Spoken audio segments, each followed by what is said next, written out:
La Cosa Nostra se viste de gala.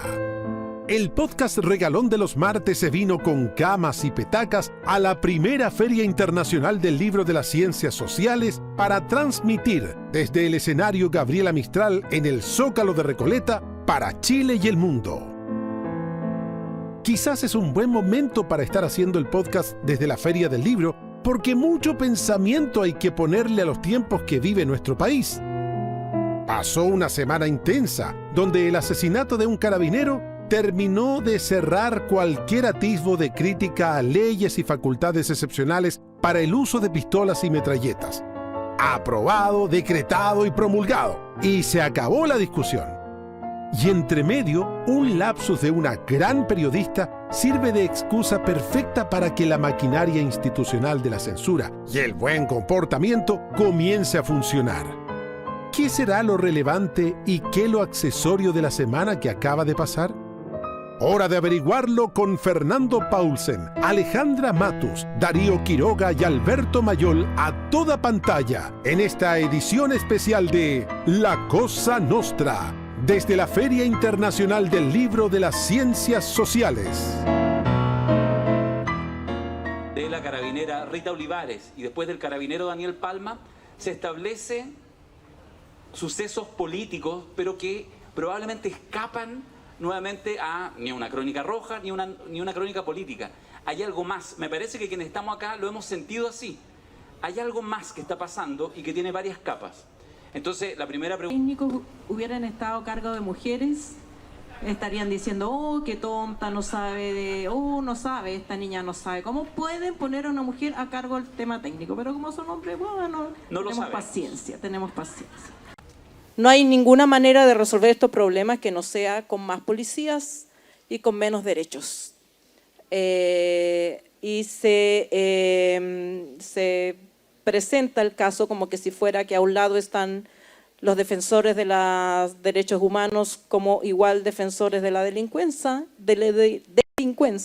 y al otro lado los defensores del orden, la paz, la estabilidad y por supuesto personas que con sentido práctico y patriótico estiman que los derechos humanos son un maximalismo imposible de abordar.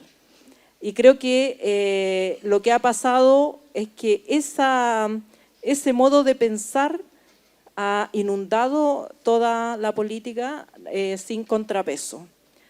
Y en esa inundación se ha perdido también la defensa de cosas básicas, como ¿para qué nos organizamos en democracia? ¿Para qué sirve la libertad de expresión? ¿Puede o no puede una autoridad pública vetar a una periodista en un acto de entregar información pública? El Estado somos todos.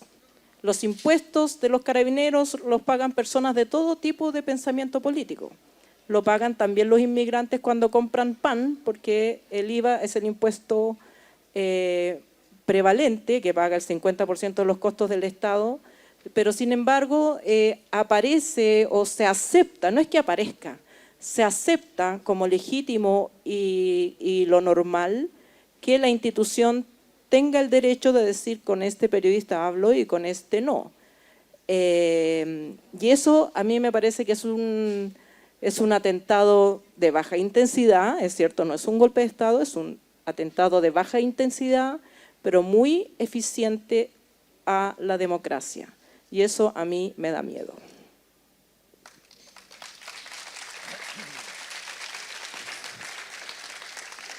Yo concuerdo con casi todo lo que dice Alejandra. Quiero agregar una cosa que me parece extraordinariamente importante que cada uno en algún momento dado se lo plantee. ¿Qué puede hacer que alguien deje de usar toda su racionalidad, la evaluación de factores para sacar conclusiones y solamente responda en un acto o solamente responda automáticamente? Todos probablemente vamos a decir cosas relativamente obvias. Si yo veo que hay 3 cabros abusando con mi hijo o mi hija, entiéndeme, me importa una santa raja si es que me voy preso o no me voy preso, pero les saco la cresta. y dejo de pensar porque lo que veo y la reacción es inmediata. ¿Qué pasa cuando se empiezan a crear situaciones hechas por actos de delincuencia o por intención que apuntan en el mismo sentido, a tratar de evitar que se racionalicen las cosas, que se estudien en términos serios, reflexivos, que se propongan caminos de solución y que más bien el resultado de lo que suceda sea una reflexión irracional, que a uno le dé la sensación de que le da un poco más de sustento para aquello que perdió. ¿Y de qué se trata? ¿Qué es lo que se pierde? Lo que se pierde, en primer lugar, es la sensación de mediana o mínima seguridad. Cuando hay cosas que pasan, que empiezan a afectar la seguridad, créanme, porque esto está en montones de situaciones, una de las primeras cosas que es afectada es nuestra capacidad de evaluar las cosas racionalmente. ¿Por qué? Porque nos asustamos. Nos asustamos. El miedo paraliza la reflexión. El temor cuando hay temor inducido, o dicho de otra manera, cuando el temor beneficia a grupos, como en este caso la delincuencia, por ejemplo, que funciona sobre la base del temor. Cuando el temor beneficia a grupos,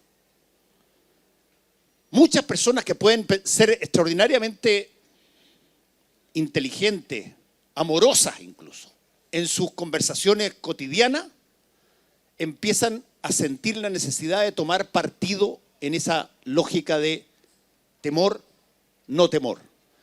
Y eso es lo más grave a mi modo de ver, obliga a no reflexionar, obliga a básicamente tomar posición. Puede que no te guste con quién vas a estar, pero te da más seguridad estar cerca de esa persona que de otra.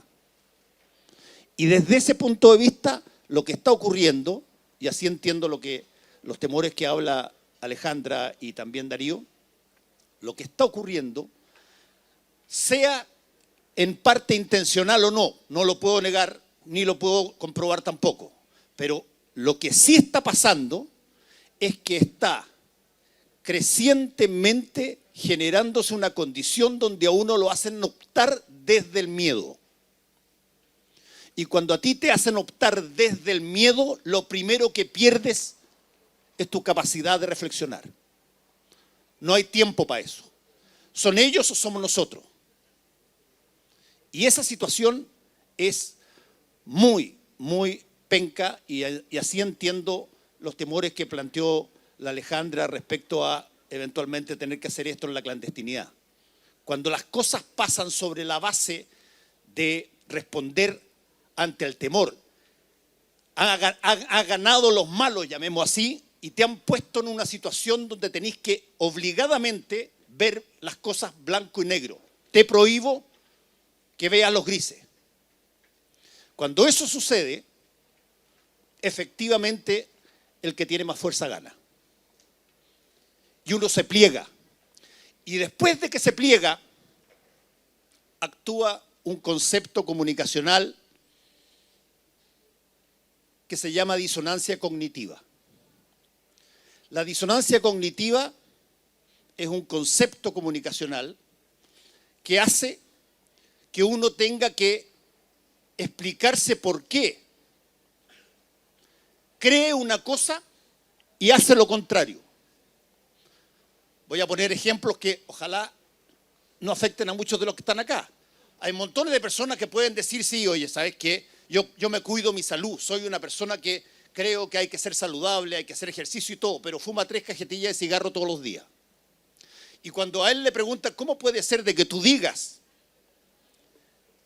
que hay que ser saludable, respetuoso con tu cuerpo, y sin embargo atentas contra tu cuerpo todo el tiempo?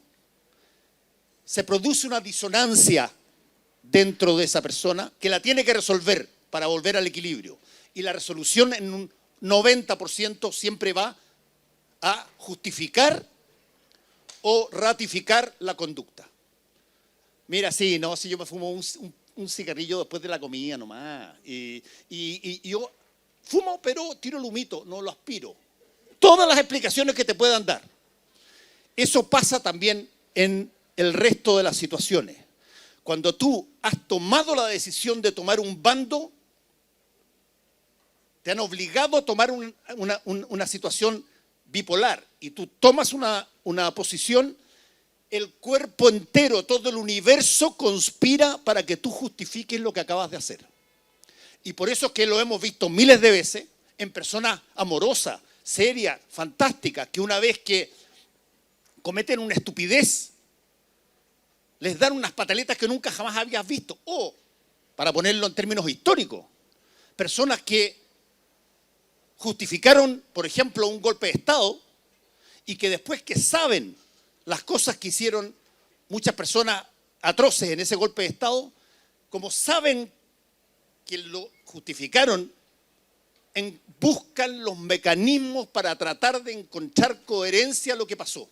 No son tanto, no existen los tales desaparecidos, fue titular del diario La Segunda.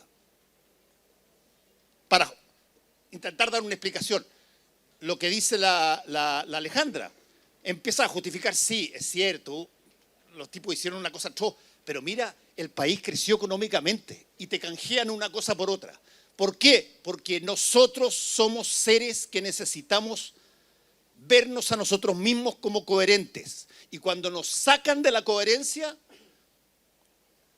somos lo más cercano posible a los animales. Y tomamos decisión por las cosas que nos den más seguridad. Y ojalá todo lo que estoy diciendo no sea algo que tengamos que comprobar otra vez. Alberto, ¿nos escucha?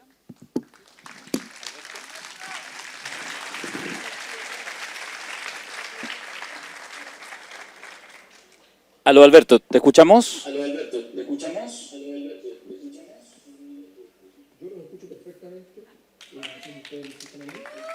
Sí, te escuchamos. Sí, te escuchamos. Yo quiero dar una perspectiva que tiene que ver con un periodo, con este periodo histórico que en mi trabajo de investigación lo denomino un ciclo de crisis completo, digamos, que parte del 2011 y que todavía sigue en esas condiciones.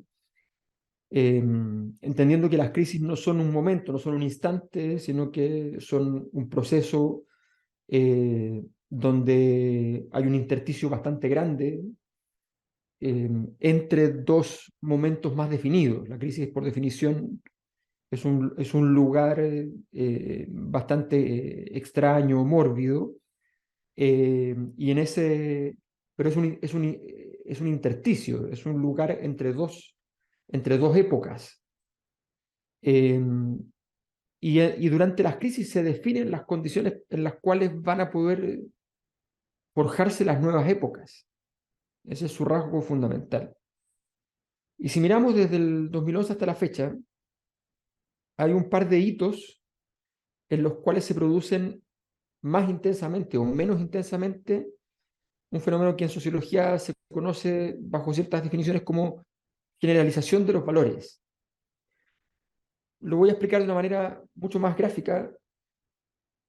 Imaginemos que algo está intensificándose, creciendo, y hay un momento determinado en que es tal su nivel de intensidad, de concentración, que de pronto simplemente se derrama en todas las direcciones. Eso pasó el año 2011 con una modificación del sentido común fundamental que se produjo cuando, por vez primera, durante toda la postdictadura e indudablemente contando por supuesto la dictadura, se entiende por parte de la ciudadanía que es posible pensar en derechos sociales legítimamente, no como un favor de las élites, no como un favor o otorgado por beneficios caritativos, sino que como un derecho. Esa convicción aparece, se instala y recorre la época eh, generando muchísima expectativa de las posibilidades que eso implicaba.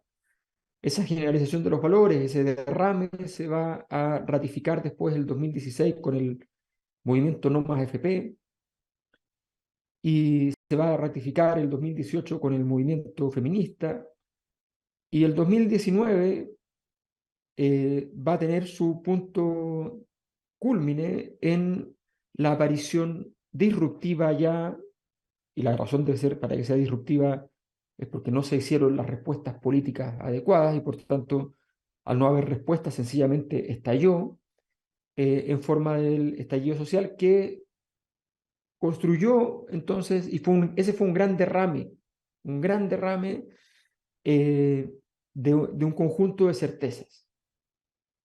Y ese gran derrame ya no tenía forma de ser más intenso, más radical, no tenía forma de tener una versión más sutil.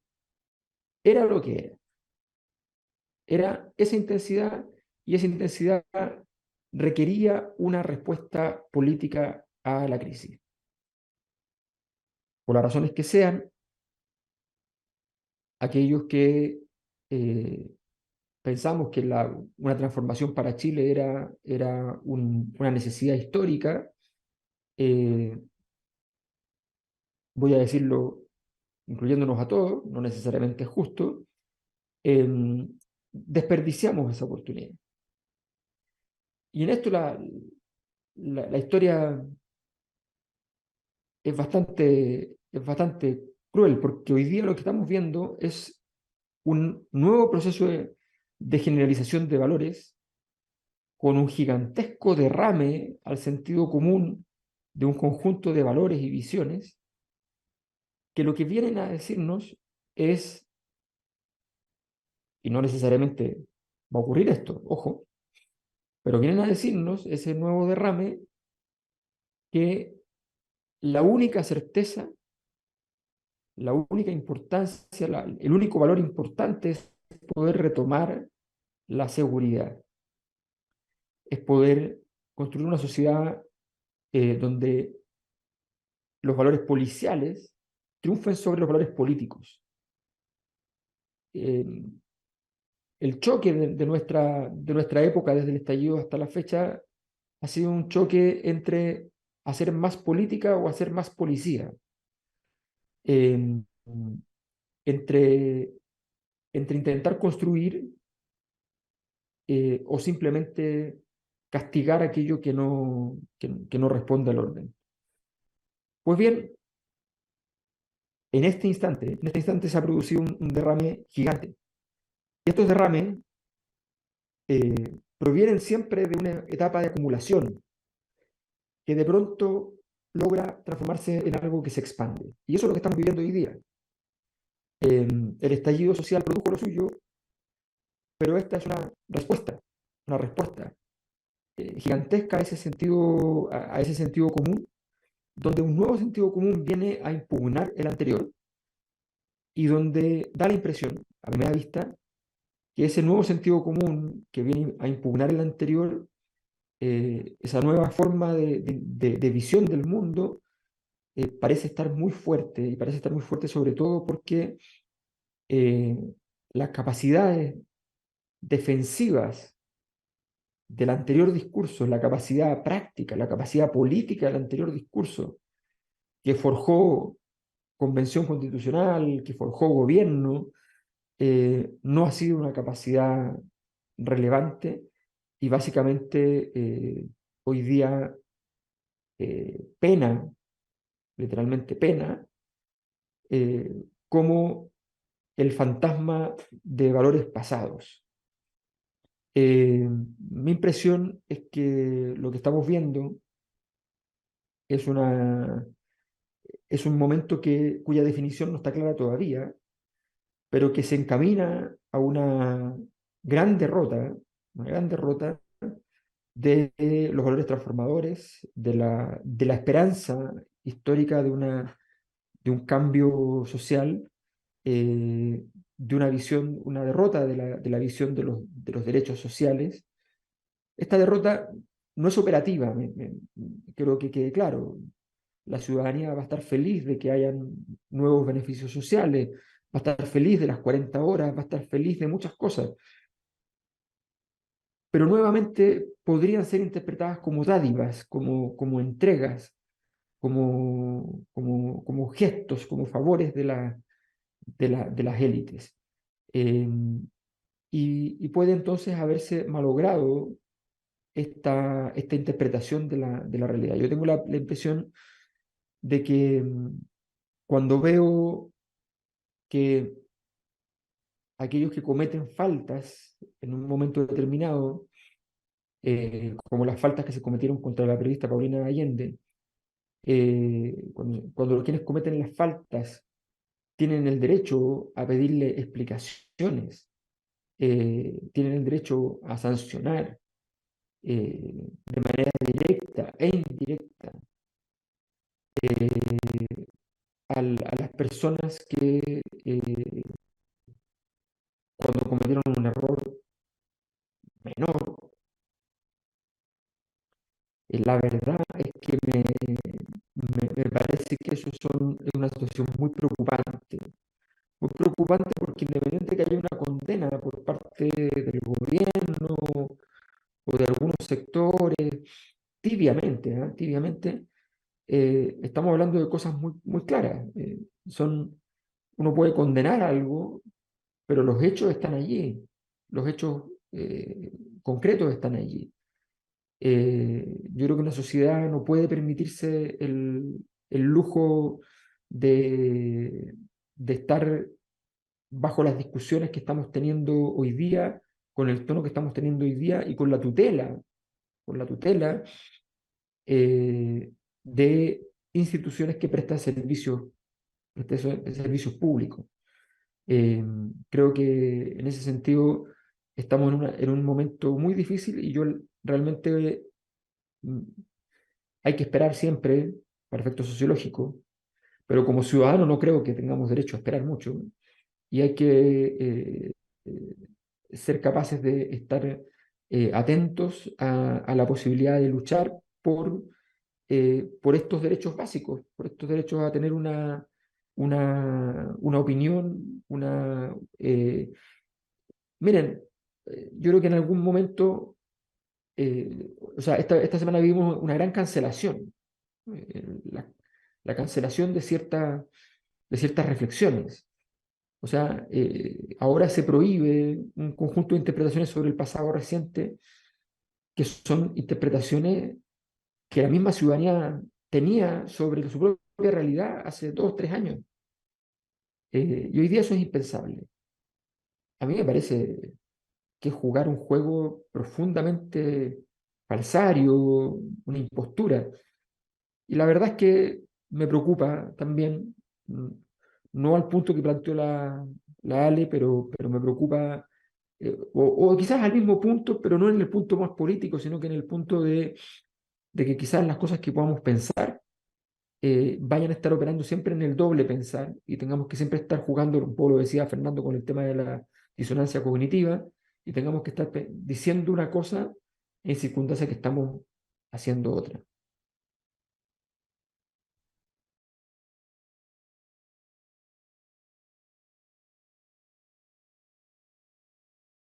Sí, se le olvida a Alberto que va a estar más rato presentando el libro, así que se guarde. Yo creo que tiró la mitad de la tesis de la presentación del libro que va a ser a partir de 7:15 en este mismo escenario. Bueno, después le pone replay nomás. Le pone replay, está ahí apagado parece. Oye, no, allá, perfecto. Mira, yo pensaba a propósito de los hechos de la semana pasada, los menciono así genéricamente, hemos hecho una primera entrada, entonces distinguía yo al menos 4 ámbitos. Uno podría de hecho incluso tomar una decisión. Hablemos de uno de los 4 ámbitos que tiene que ver con la noticia.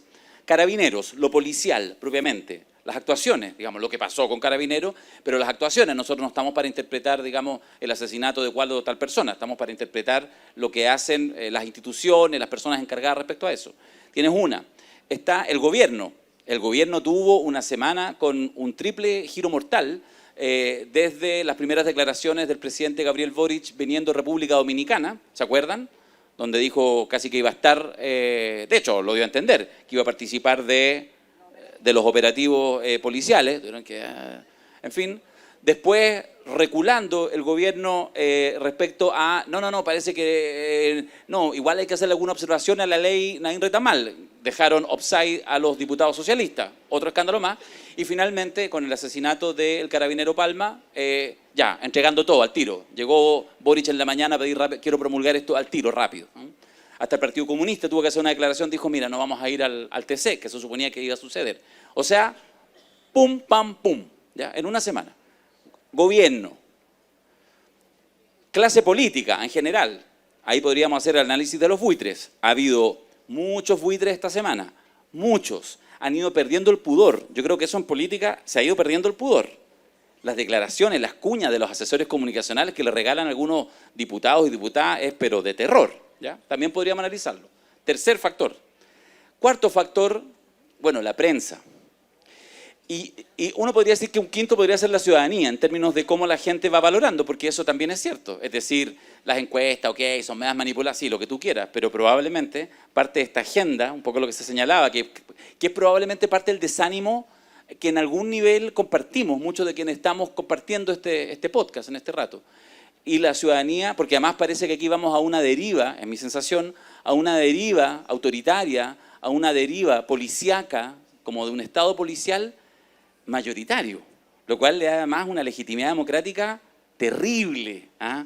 Porque como que a dictaduras uno se puede enfrentar, digamos, ¿ah? Como que eso se entiende más. A la deriva autoritaria de mayorías es algo peludo, yo creo, de aceptar. Pero todo esto yo me quiero más agarrar a propósito de lo que Fernando, yo se lo dije por interno y se lo digo públicamente, que a mí me generó una cosa en la guatita escucharlo en su minuto de confianza del domingo en la noche en Tolerancia Cero, referido al caso y justamente al tema de la cancelación de la periodista Paulina Allende Salazar. Lo digo porque uno puede decir, bueno, tiene tribuna. Bueno, por eso mismo creo que la valentía se mide justamente en eso, en la capacidad de ese tipo de gesto cuando estás en tribuna más alta. Algunos a veces creen que quienes están más arriba es más fácil. No, tiene otras complejidades y a veces son incluso en algún sentido mayores. Y ahí me quiero quedar solo con esa idea, pero por eso esbozo cuál podría ser el punto. Porque la prensa, a diferencia de los otros que señalo, Carabineros, etcétera, de alguna manera la prensa es la opinión pública, es por lo tanto, es como somos nosotros puestos en una actividad, ¿cierto? Uno espera que la prensa hable por nosotros, haga las preguntas que cualquier ciudadano y ciudadana haría, por lo tanto establezca, tal como ha sido en momentos duros como la dictadura en Chile, un momento ético relevante, ¿ah? La prensa tiene un rol súper clave, más allá de su ejercicio profesional. Y en eso, si tú me das a elegir, me parece que lo más dantesco sucedió, no lo hizo ni el general de Carabineros, que debería ser dado de baja, no lo hizo ni el gobierno con su voltereta y su tremenda debilidad, que en algún nivel uno puede hasta empatizar, ni siquiera lo hicieron los buitres de la política porque están en carrera presidencial y está ahí regalado el mejor postor. Y lo entiendo, lo de la prensa no lo entiendo. Lo que pasó el otro día con una serie de, no sé sus nombres, me da lo mismo, hombres y mujeres con el título de periodistas con un micrófono estirado, que aceptan con la mano estirada, nunca recogiéndola, que un general diga, solo voy a hacer el punto de prensa, un funcionario público de alto rango diga, solo voy a hacer el punto de prensa, mientras no esté esta periodista, que tuvo un lapsus bien menor, bien tonto, y que nadie lo recoja, yo creo que ahí hay algo que a mí sí me da terror para lo que viene para el futuro. Porque imagínense, termino con esto, imagínense solo si en ese gesto de que están parados ahí, y entonces el general dice, mira, no vamos a dar el punto de prensa hasta que la periodista que trató de Paco, no sé qué, se retire. Y entonces ellos llegaran, se eran vuelta a la cámara, lo que corresponde. Bueno, no podemos estar, desgraciadamente, y bueno, así es como obvio. Hay que naturalizar ciertas cosas. Hay que naturalizar que nadie, menos un funcionario público, pero nadie puede definir ante quién da o no da un punto de prensa. Un funcionario público no puede, en realidad un privado puede. Un funcionario público no puede, de alto rango además. Imagínense que eso hubiera pasado. O es más, decía yo a la Ale fuera de micrófono, que de repente le hubieran dicho, sí, el que tiene más buena onda con el general le dice, general, no se puede, así que dé el punto de prensa nomás, no diga weá. ¿Ya? Calladito. Y él no lo hubiera hecho. Y no se hubiera dado ese punto de prensa. Y los medios hubieran tenido que reportar, no pudimos quedarnos al punto de prensa. ¿Cachai? Que en la noticia de la semana hubiera tenido un pequeño giro. Y hubiéramos estado hablando igual de todo, de la name raíz de tamal, de todas las complejidades, de la deriva autoritaria, en fin, de todo lo que, de las distintas interpretaciones. Yo estoy dando una, la mía. Pero hubiera habido un pequeño giro en la historia. Se hubiera abierto una pequeña bisagra que uno a veces necesita cuando los tiempos se vuelven oscuros. Y no sucedió.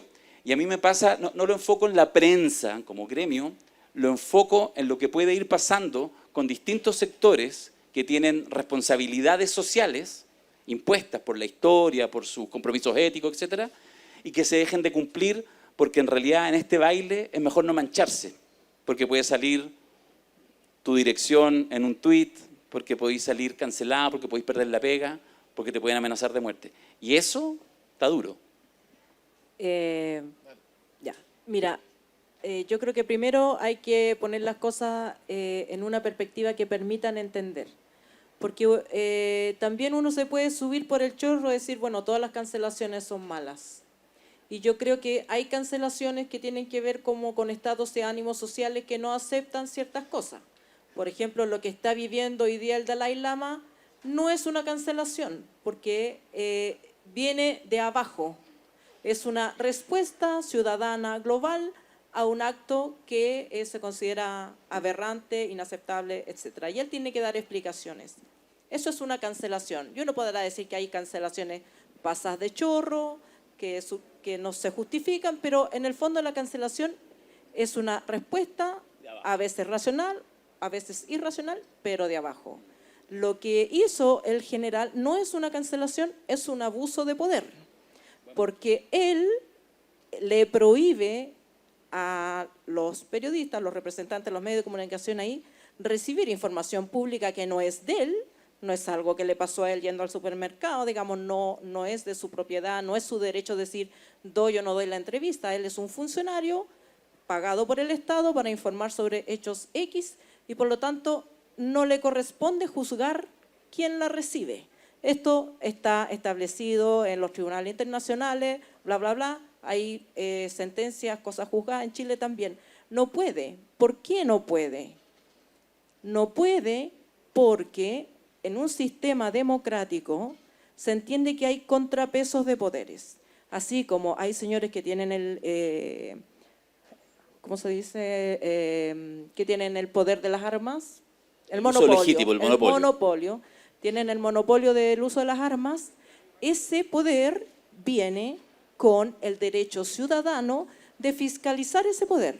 ¿Y quién fiscaliza el poder? En una sociedad democrática se entiende que es la prensa. Y la prensa, la libertad de expresión, no solamente la prensa, porque los periodistas también somos intermediadores del derecho ciudadano que posee cada quien de decir lo que piensa sin temor a las consecuencias. Esa es la libertad de expresión. Que yo pueda decir lo que pienso sin temor a represalias ni consecuencias.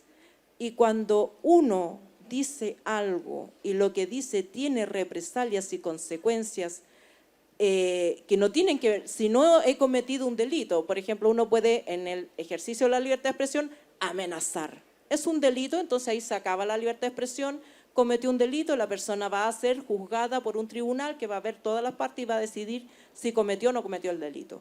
Pero una expresión que no es un delito, que es cuando mucho un desatino, porque fue en un lugar inadecuado, que la periodista inmediatamente pidió disculpas, que no tenía ninguna razón de ser, de transformarse uno en un hecho político, porque es el general el que toma esa frase que a lo mejor escuchó la audiencia de ese canal, pero no el resto del mundo. Él toma ese hecho, lo transforma en una condición.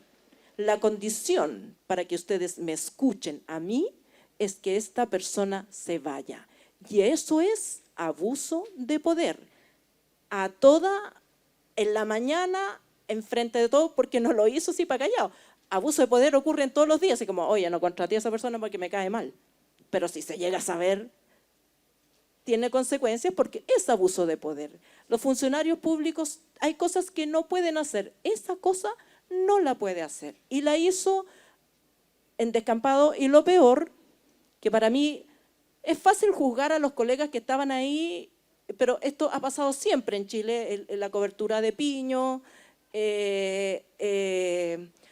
¿cuántas veces en el fútbol, por ejemplo, está súper normalizado que el futbolista no quiere hablar con tal periodista, el medio cambia a ese periodista y le pone a otro?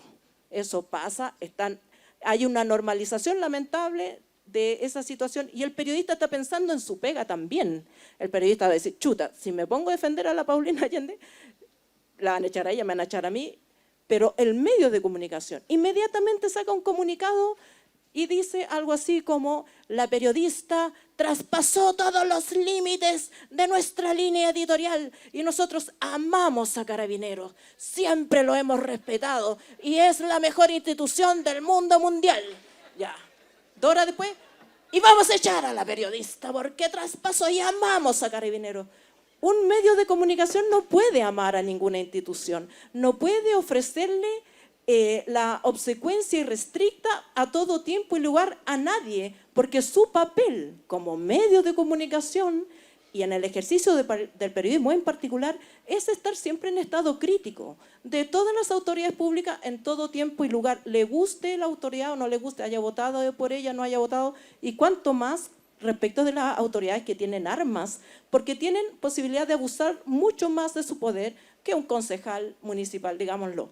Entonces, a mí eso es lo que me preocupa, que los canales, un canal que ocupa una señal que el Estado le ha concedido, no le pertenece, no es un canal que viene, es un canal ocupando un bien público, que tiene una licencia para ocupar ese bien público, tiene la tupé de decir a priori que va a despedir a esta periodista por no amar a Carabineros como lo ama el canal.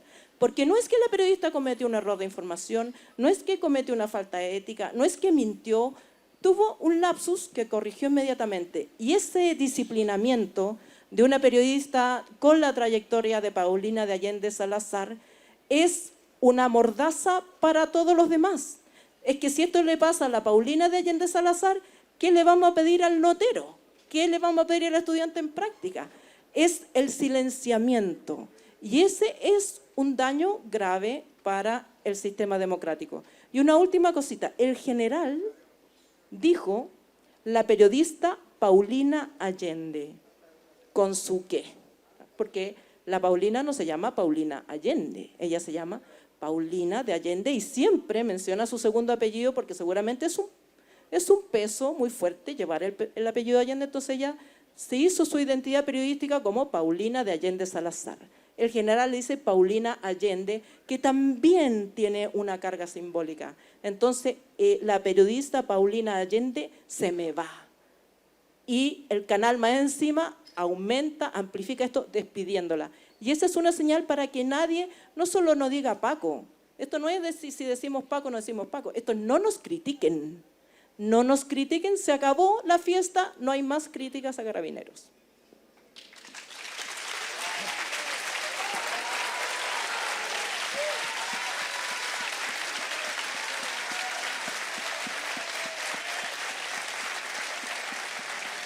Vamos a lanzar una candidatura, parece, ¿eh? ¿Sí o no? Igual. Yo quiero tocar una variable, por lo menos, por cierto que apoyo todo lo que planteó la Ale. Lo dije mínimamente en lo que dura 1 minuto de tolerancia cero.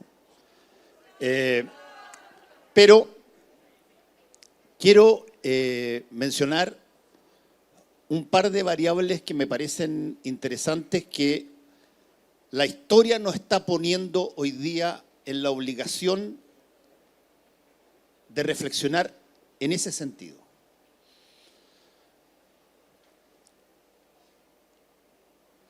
Yo le pregunto a veces a los alumnos míos en la Universidad Diego Portales, donde también está la Ale. Policía encubierta. Yo le digo, ¿de qué se trata la serie The Walking Dead? Y todos me contestan al principio, muy rápidamente, casi lo mismo. Bueno, estos son un grupo de zombies, hay una epidemia de zombies en el mundo y los zombies empiezan a comerse los humanos y por lo tanto hay que defenderse de los zombies. Ya, dije yo, ok. Y les digo, ¿vieron alguno de ustedes vio la película esta Don't Look Up? No miren para arriba. ¿Qué tal? Ok. ¿De qué se trata? Ah, se trata de un asteroide que viene a golpear a la Tierra en curso de colisión y por lo tanto hay que hacer algo al respecto. Entonces yo amorosamente, lo más amorosamente que pueda, les digo, perdón, pero yo no estoy pidiendo que, yo no estoy pidiendo que me describan la película. Yo lo que estoy pidiendo es de qué se trata la película. Y las dos se tratan de exactamente lo mismo. Podría agregar otra serie, un número ilimitado de series, de Leftovers, por ejemplo, si alguien lo vio alguna vez, que de repente, a pito de nada, en la ciudad o en el país, a pito de nada, mueren 25 millones de personas. Nadie sabe por qué. ¿De qué se trata la película? Ah, se trata de que se mueren 25 millones de personas. No, no quiero que me definan la película. ¿De qué se trata? Yo les voy a decir de qué se trata la película. Las tres de exactamente lo mismo. Enfrentado el ser humano a una amenaza brutal, para responder a ello, ¿sigue comportándose como ser humano? ¿Sigue comportándose de acuerdo a las reglas? ¿Sigue comportándose como una persona amorosa, cálida, amiga de los vecinos? ¿O se transforma ese ser humano y se transforma en un animal, en una bestia, en solamente protejo lo mío, no tengo por qué? O como en una escena extraordinaria para esta lógica de The Walking Dead, una de las parejas, de las personas en el departamento, vienen los zombies y amenazan a su hijo, se mete al departamento del lado, saca al cabro chico del departamento del lado y le dice, aquí tienen, este sí. Lo mismo el Don't Look Up. Cuando tú sabes de que eventualmente vas a recibir un impacto y va a quedar la crema, ¿qué tanto tú optas por individualizarte al máximo? Importa un bleo lo que le pasa al gallo al lado si es que yo tengo cabida para irme en un avión a otra parte y mi vecino no tiene, me importa un bleo, no le doy cabida, no le abro espacio, nada. Me empiezo a transformar en términos de la humanidad en un desastre. ¿Por qué digo esto? Porque cuando estamos tensionados con miedo, muchas veces nos ponemos en el mismo lugar. Nos fuerzan a que dejemos de comportarnos como los seres amorosos que somos. Voy a contar una historia al respecto. Esta es una historia que plasmó el escritor uruguayo Eduardo Galeano. Él habla de un escritor argentino que la dictadura argentina lo toma, mata a uno de sus hijos, lo tortura hasta la saciedad, lo mete en una cárcel por alrededor de 12 o 13 meses. Finalmente, después de una serie de campañas mundiales porque se libere al escritor, va un grupo de amigos del escritor, entre los cuales está Eduardo, a la puerta de la cárcel para que salga el escritor, que se me olvidó el nombre hoy día, pero ya me voy a acordar, para que salga el escritor, con lo que queda de su familia y todos ahí. El tipo había sido torturado, había sido maltratado, todo lo que sea. Bueno, sale el escritor y sale cagado de la risa, saltando, cagado de la risa, hecho pebre de cara, hecho pebre con una mano quebrada, con un bastón porque no se podía sostener de lo que le habían quebrado las piernas. Muerto de la risa, feliz. Y le dice a toda la gente que lo estaba esperando ahí: ¡ganamos! ¡Ganamos! Y lo miran todos así, dicen: ¿qué está hablando este weón? Está todavía la misma dictadura ahí, están los mismos gallos, hay otros gallos presos. ¿Qué es esto? ¿Qué es esto? ¡Ganamos! ¡Ganamos! Entonces se le acercan Eduardo y otros y le dicen: oye, cálmate, ¿qué ganamos? Mira cómo estáis, mira lo que te ha pasado, tus hijos se murieron. ¡Ganamos!, dice. Y lo mira el escritor y mira a Eduardo y a los demás y dice: ganamos porque no nos convirtieron en ellos.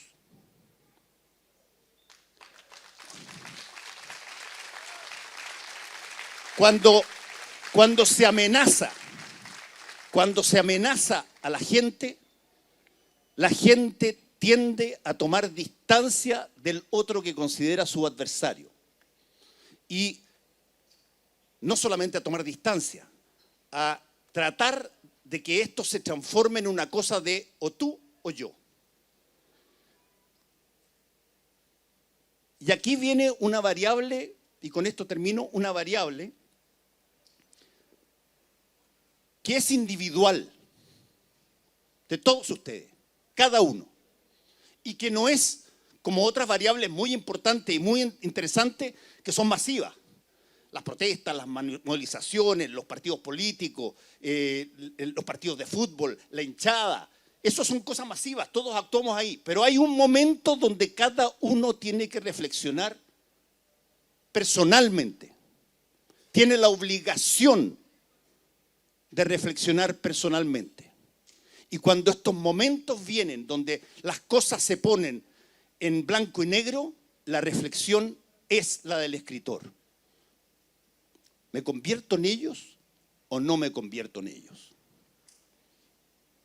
Cuídense de esa respuesta.